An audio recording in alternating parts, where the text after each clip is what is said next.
दोस्तों, पाकिस्तान के शहर बहावलपुर को ये एजाज जाता है कि इसे नवाबों का शहर कहा जाता है। पाकिस्तान बनने से पहले बहावलपुर एक शहर नहीं बल्कि एक खुद मुख्तार रियासत के तौर पर मौजूद था। इसे बहावलपुर वालों का बड़ापन कहें कि इन्होंने अपनी रियासत को पाकिस्तान में जम करने को तरजीह दी। इस तारीखी शहर की बुनियाद 1748 में रखी गई और इस पर अब्बासी खानदान ने 1955 तक राज किया। आज बहावलपुर की आबादी 8.5 लाख के लगभग है और ये आबादी के लिहाज से पाकिस्तान का 11वां सबसे बड़ा शहर है। ये एक ज़राई शहर है जहाँ पर कपास, गन्ने, गंदुम और सरसों की काश्त की जाती है। टॉक शॉक चैनल की आज की वीडियो में हम आप में से बहुत से दोस्तों की फरमाइश पर पाकिस्तान के तारीखी शहर बहावलपुर के बारे में कुछ जबरदस्त तारीखी हकाइक बताने जा रहे हैं। अगर आपको टॉक शॉक चैनल की ये इन्फॉर्मेटिव वीडियोस पसंद आ रही हैं तो अभी सब्सक्राइब के बटन को दबाकर और घंटी के आइकन को क्लिक करके टॉक शॉक की फैमिली का हिस्सा जरूर बन जाएं। फैक्ट नंबर 1 दोस्तों, जिस जगह आज बहावलपुर शहर आबाद है इस जगह से कुछ पुरानी तहजीबों और सकाफतों के आसार भी मिलते हैं। माहिरीन आसार कदीमा ने यहाँ से 13,000 कबले मसीह के वादिये सिंध की तहजीब के आसार भी दरियाफ्त किए हैं। तारीख से हमें ये भी पता चलता है कि एक दौर ऐसा भी गुजरा है जब ये जगह बुद्ध मत के मानने वालों की सरजमीन थी। एक बरतानवी तारीखदान सर अलेक्जेंडर चैनिंगम के मुताबिक बहावलपुर का इलाका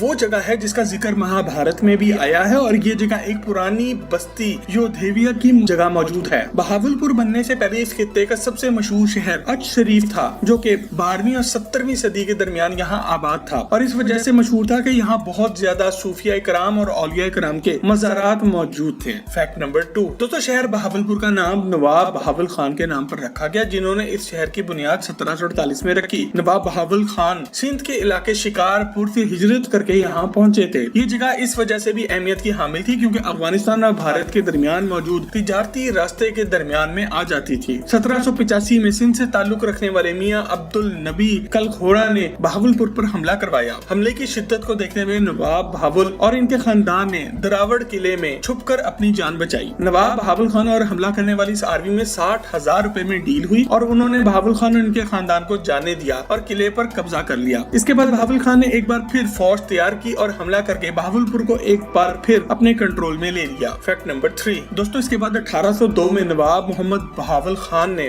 सल्तनत बहावलपुर की बुनियाद रखी। इसके बाद 1807 में महाराजा रंजीत सिंह ने मुल्तान के किले का मुहासरा कर लिया और इर्द गिर्द के देहात में खून खराबा शुरू कर दिया। मुल्तान से लोग अपनी जानें बचाने के लिए बहावलपुर आना शुरू हो गए। इसके जवाब में बहावलपुर के नवाब ने भी फौज तैयार करना शुरू की तो महाराजा रंजीत सिंह मुल्तान छोड़कर भाग गया। दोस्तों, ये वो दौर था जब मुगल सल्तनत जवाल का शिकार होना शुरू हो चुकी थी। बहावलपुर की रियासत ने बहुत से मुगल और दूसरे शाही खानदानों को भी पनाह दी और इनकी जान भी बचाई। 22 फरवरी 1833 को नवाब ऑफ बहावलपुर ने बरतानवी गवर्नमेंट के साथ एक मुआहिदा किया जिसके मुताबिक बरतानवी फौज बहावलपुर को सिक्योरिटी देगी और सिख सल्तनत के हमलों से बचाएगी। इस दौरान बहावलपुर की अपनी खुद मुख्तार हैसियत भी कायम रहेगी और इसके बदले बहावलपुर वाले जनूबी रास्ते से ब्रिटिश अफवाज को एक महफूज रास्ता देंगे। मगर दोस्तों, बरतानवी गवर्नमेंट से मदद लेना आगे चलकर बहावलपुर वालों को बहुत महंगा पड़ा। बरतानिया ने इनके हर काम में अपनी मनमानी करना शुरू कर दी। 1939 में जंग अजीम दोम का आगाज हुआ और बरतानिया ने एक बार फिर बहावलपुर से इनके तमाम रिसोर्सेज मांग लिए। 1957 में पार्टीशन के वक्त बहावलपुर को यह ऑप्शन मिला कि वो चाहें तो पाकिस्तान के साथ शामिल हो जाएं और चाहें तो भारत के साथ। 7 अक्टूबर 1947 को बहावलपुर ने पाकिस्तान के साथ शामिल होने का फैसला किया। इस मौके पर बहावलपुर के नवाब सद्दीक मोहम्मद खान अब्बासी बहादुर ने ऐलान किया कि बहावलपुर के जो हिंदू और सिख मजहब से ताल्लुक रखने वाले लोग हैं वो भारत जाना चाहें तो जा सकते हैं और इन्हें कोई नहीं रोकेगा और इसके बदले इतनी ही तादाद में भारत से मुसलमानों को पाकिस्तान में वेलकम किया जाएगा। फैक्ट नंबर 4 दोस्तों, बहावलपुर शहर आज सहराए चोलिस्तान के किनारे पर वाक़या है। शहर से 130 किलोमीटर के फासले पर हमें सहरा के बीच में ये फन्ने तामीर का एक आला नमूना देखने को नजर आता है जिसे दरावड़ फोर्ट या दरावड़ किला भी कहा जाता है। ये किला मीलों दूर से भी नजर आता है क्योंकि यहाँ किले की दीवारें 30 मीटर से भी ज्यादा ऊंची हैं। ये किला 9वीं सदी में एक हिंदू जज्जा भट्टी ने बनाया और इस दौर के बादशाह किंग ऑफ जैसलमेर को तोहफे में दिया था। बिल्कुल ऐसे ही जैसे मलिक रियाज ने लाहौर के बैरिया टाउन में अरबों रुपए से बना हुआ ये किला जरदारी साहब को तोहफे में दिया है जिसे आज दुनिया किला बिलावल हाउस के नाम से याद करती है। 18वीं सदी में दरावड़ किले पर नवाब ऑफ बहावलपुर ने कब्जा कर लिया। इस वक्त ये किला बहुत छोटा सा था और इस पर काम शुरू किया गया जिसके नतीजे में इसे काफी बड़ा बना दिया गया। रियासत बहावलपुर के आखिरी नवाब सद्दीक मोहम्मद खान अब्बासी इसी किले में 1904 में पैदा हुए थे। फैक्ट नंबर 5 दोस्तों, बहावलपुर को नवाबों का शहर कहा जाता है। यहाँ अपने दौरे हुकूमत में नवाब खानदान ने बहुत से महल भी बनाए। इन्हीं में से एक दरबार महल भी है। इस महल को बनाने का मकसद सल्तनत बहावलपुर के तमाम ऑफिसेज को को एक जगह लेकर आना था। इस महल को नवाब बहावल खान ने तामीर करवाया और जिस वक्त ये तैयार हुआ तो इसका नाम था मुबारक महल। 1905 में इस महल पर काम खत्म हुआ और ये महल 75 एकड़ के एक खूबसूरत बाग पर मौजूद है। इस महल के इर्द गिर्द और बहुत से ऐसे ही महल बने हुए हैं जिनमें निशात महल, फर्रुख महल और गुलजार महल भी शामिल हैं। रात के अंधेरे में जब महल में लाइट्स ऑन की जाती हैं तो बहुत ही दिलफरेब मनाजिर देखने को मिलते हैं। फैक्ट नंबर 6 दोस्तों, नवाब ऑफ बहावलपुर नवाब सर सद्दीक मोहम्मद खान अब्बासी को गाड़ियों का बहुत शौक था। इन्होंने मशहूर कार कंपनी रोल्स रॉयस वालों के साथ जो कुत्ते वाली की वो आज भी तारीख का हिस्सा है। और इस फैक्ट की डिटेल में जाने से पहले अगर आप ये वीडियो एंजॉय कर रहे हैं तो इसे अभी एक लाइक देकर हमारी हौसला अफजाई जरूर करें। दोस्तों, आपको ये जानकर एक करंट लगेगा कि नवाब सर सद्दीक खान के पास 75 से ज्यादा गाड़ियां मौजूद थी और ये सब की सब गाड़ियां एक से एक बढ़कर उस वक्त की दुनिया की सबसे जदीद और महंगी गाड़ियां थी। मगर नवाब साहब ने जो रोल्स रॉयस कंपनी के साथ किया वो आज भी लोगों के जुबान ज़द आम है। कहानी कुछ यूं है कि नवाब साहब एक बार लंदन की सैर को गए और लंदन की मशहूर बॉन्ड स्ट्रीट पर मौजूद इस वक्त के रोल्स रॉयस कार के शोरूम पहुंच गए। क्योंकि नवाब साहब अपने देसी स्टाइल में गए थे, इसी वजह से शोरूम वालों ने इनसे नारवा सलूक किया। नवाब साहब वापस अपने होटल आ गए और अपने सेक्रेटरी से कहा कि शोरूम कॉल करके अपॉइंटमेंट लो और बताओ कि नवाब ऑफ बहावलपुर कल आ रहे हैं। अगले रोज नवाब साहब अपने शाही सवारी में शोरूम पहुंचे जहां इन्हें वेलकम करने के लिए रेड कारपेट तक बिछाया गया था। नवाब साहब ने इस वक्त शोरूम में मौजूद 6 की 6 रोल्स रॉयस कारें खरीद ली और इन्हें बहावलपुर भिजवा दिया। बहावलपुर पहुंचकर नवाब साहब ने म्यूनिसिपैलिटी वालों को ऑर्डर दिया कि इन 6 की 6 कारों को शहर भर का कूड़ा उठाने के लिए इस्तेमाल करो। इसके बाद दुनिया ने वो नजारा देखा कि आज तक इस कंपनी की चीखें सुनाई देती हैं। दुनिया भर के अखबारों में ये तस्वीरें शाया हुई। जब रोल्स रॉयस कंपनी को अपनी गलती का एहसास हुआ तो उन्होंने नवाब साहब को एक टेलीग्राम भेजा और इनसे माफी भी मांगी। ये गाड़ियां आज भी बहावलपुर में मौजूद हैं और रोल्स रॉयस वालों के लिए बाइस शर्मिंदगी बनी हुई है। फैक्ट नंबर 7 दोस्तों, बहावलपुर शहर की तारीख और सकाफत में एक शाहाना टच हर जगह नजर आती है। यहाँ मौजूद मशहूर इमारतें भी इस बात की निशानदही करती हैं कि यहाँ रहने वाले लोग वाकई बड़े अमीर थे। बहावलपुर का नूर महल सारी दुनिया में मशहूर है। इस महल को 1872 में तामीर किया गया और आज से 150 साल पहले तामीर होने वाली ये इमारत किसी जदीद इटालियन शैटो से कम नहीं। एक दौर में नूर महल सल्तनत बहावलपुर के सर का ताज था और आज ये पाकिस्तान आर्मी की मलकियत में आता है। कहा जाता है कि ये महल नवाब अदनान अब्बासी ने अपनी बीवी के लिए बनाया था, मगर उन्होंने यहाँ पर सिर्फ एक ही रात गुजारी। दरअसल इनकी बेगम ने जब ये देखा कि इनके कमरे की बालकनी से सीधा कब्रिस्तान नजर आता है तो उन्होंने यहाँ रहने से इनकार कर दिया। आज ये महल आम पब्लिक के लिए तो खुला है, मगर इसे ज्यादातर बाहर से आने वाले फॉरेन डेलीगेशंस को ठहराने और इनकी मेहमान नवाजी के लिए इस्तेमाल किया जाता है। इस महल को बनाने के लिए सारा सामान उस दौर में बर्तानिया और इटली से आया था और इस महल को बनाने पे आज से 150 साल पहले 1.2 मिलियन डॉलर्स लागत आई थी। पाकिस्तान बनने के बाद 1971 में ये महल पाकिस्तान आर्मी को लीज पर मिल गया और 1997 में पाकिस्तान आर्मी ने ये महल 12 करोड़ रुपए में खरीद भी लिया। यही वजह है कि ये महल आज भी अपनी असल शक्ल में मौजूद है, जबकि दूसरी तारीखी इमारतें खत्म भी हो चुकी हैं। फैक्ट नंबर 8 दोस्तों, बहुत से लोग ये बात नहीं जानते मगर बहावलपुर में मौजूद लाल सुहनरा नेशनल पार्क का शुमार जनूबी एशिया के सबसे बड़े नेशनल पार्क में होता है। दोस्तों, नेशनल पार्क ऐसी जगह को कहा जाता है जहाँ जंगली जानवर अपने कुदरती माहौल में आजादी से रह सके, न कि इन्हें कैद करके रखा गया हो। इस पार्क में आपको सहरा भी मिलेगा, जंगल भी और कुदरती आबशारें भी। बहावलपुर शहर से 35 किलोमीटर के फासले पर मौजूद ये पार्क 1,27,480 एकड़ पर फैला हुआ है। यहाँ पर पाए जाने वाले जानवरों में जंगली बिल्लियाँ, खरगोश, हिरन,